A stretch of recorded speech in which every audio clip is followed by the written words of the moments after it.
Hello everyone. तो आज हम करने जा रहे हैं क्लास 9 का साइंस का half yearly exam question paper 2025-26 का, जो आज ही हुआ है 14 अक्टूबर को। कोड नंबर है 086। ओके, सो पहले आप देख सकते हैं कि इसकी टाइमिंग 3 आवर्स की अलॉट हुई थी हमें। इसके कुछ इंस्ट्रक्शन होते हैं। This question paper consist of 39 question. इसमें 39 क्वेश्चन है टोटल और 3 सेक्शन से। सेक्शन ए बायो है, section B chemistry and section C physics है। बायो आपको पहले इसलिए दिया जाता है ताकि आप उसमें ज़्यादा इजी क्वेश्चन होते हैं उनको ज़्यादा अच्छे से करें, आपका कॉन्फिडेंस ज़्यादा लो ना हो।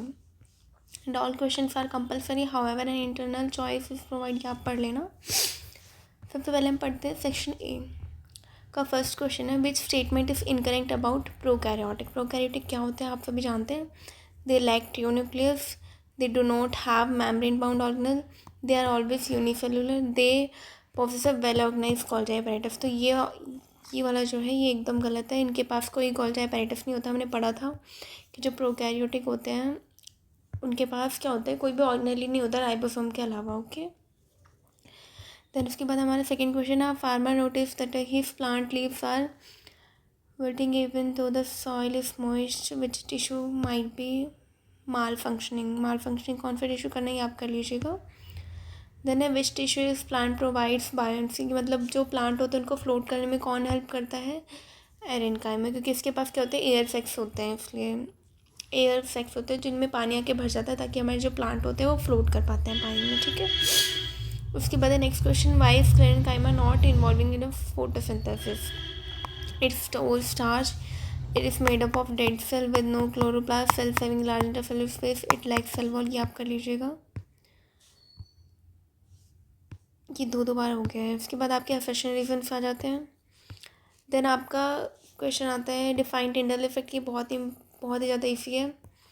मैं आपके इसको इस क्वेश्चन पेपर के आंसर शीट भी मैं आपको प्रोवाइड करवा दूँगी बाद में अगर आप बोलेंगे तो। List any 3 properties of suspension, ये क्वेश्चन भी बहुत ईजी था, बुक में से आया है। Give 2 example of each element compound and colloid, ये बहुत ही ज़्यादा ईजी था। उसके बाद ये वाला क्वेश्चन आप पढ़ लीजिएगा। देन हमारे आ जाता है डिफाइन इवेपोरेशन। इवेपोरेशन बहुत ईजी है, इसके ह्यूमिडिटी के साथ बढ़ता है, सरफेस एरिया के साथ बढ़ता है, इफेक्टिंग रेट ऑफ इवेपोरेशन, ये सारे हमें बता देने थे कि अगर हम सरफेस एरिया बढ़ाएंगे तो इवेपोरेशन भी बढ़ेगा, ह्यूमिडिटी बढ़ाएंगे तो इवेपोरेशन कम होगा। उसके बाद नेक्स्ट क्वेश्चन है, explain 2 factor affecting the interconversion of state of matter. कि आपको आइस वाला एग्जांपल दे देना था कि आइस से वाटर बनता है, वाटर से इवेपोरेट हो जाता है, वो स्टीम बन जाती है। Convert the following temperature into Celsius, ये आपका फॉर्मूला बुक में दे रखा था, उसमें से करना था आपको। तेरा सेक्शन रीजन्स आ जाते हैं, ये दो बार प्रिंट हो गया है। उसके बाद सेक्शन सी में आ जाते हैं, ये फिजिक्स आ जाती है आपकी, थोड़ा सा आप सॉल्व कर लेना। बहुत ईजी क्वेश्चन आए थे इसमें भी। Which of the following can never be negative, velocity, acceleration, displacement and distance. Distance can never be negative, distance कभी नेगेटिव हो ही नहीं सकता है। ठीक है, उसके बाद ये आ गया था आपका where is the average velocity का फॉर्मूला, बहुत ईजी था, हमने आपको बताया।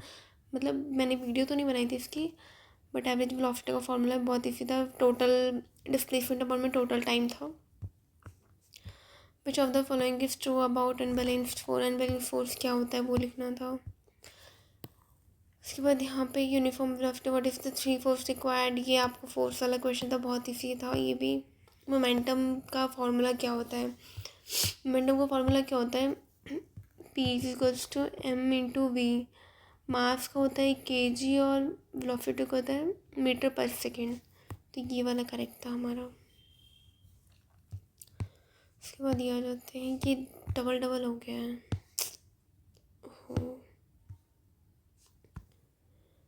देन फिर ये क्वेश्चन आ जाते हैं फ्रिक्शन वाला, कि बहुत ईजी था ये भी, बुक में से ही आता है। न्यूटन का सेकेंड लॉ क्या होता है, इसका मैथमेटिकल एक्सप्रेशन था कुछ ऐसे करके, F is equals to m v minus u by t. फिर ये वो हो जाता है एम इंटू ए हो जाता है, फिजिकल्स। तो ये वाला मैथमेटिकल एक्सप्रेशन था। आप लोग बोलेंगे तो मैं इसकी एक अलग से वीडियो बना दूँगी इसके आंसर्स की।